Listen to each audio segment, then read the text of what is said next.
লাখ চৰকাৰী চাকৰিৰ পিছত ৯৪,০০০ চাকৰি আমি সফলতাৰে দিয়াৰ পিছত আৰু ৩৫,০০০ নতুন চাকৰি দিয়াৰ প্ৰস্তাৱ কৰা হৈছে আজিৰ বাজেটত।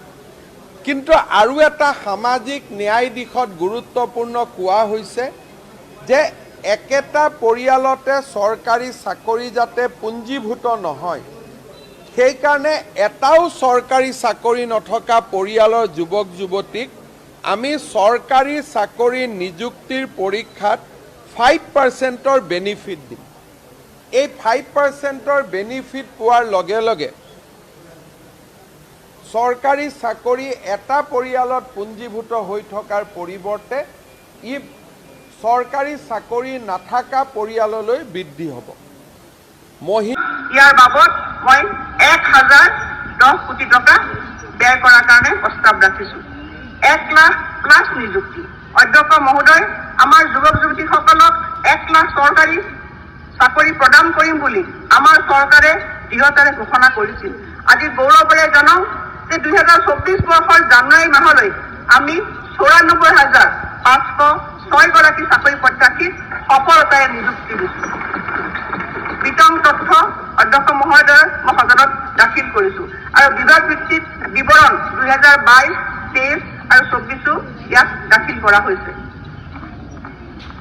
মহাশয়, ইয়াৰ উপৰিও ৩৫,৯১০টা পদৰ বাবে ইতিমধ্যে বিজ্ঞাপন প্ৰকাশ কৰা হৈছে আৰু ইয়াৰ জৰিয়তে মুঠ ১,৩০,৪১৬টা চৰকাৰী চাকৰিৰ সুবিধা সৃষ্টি কৰা হৈছে।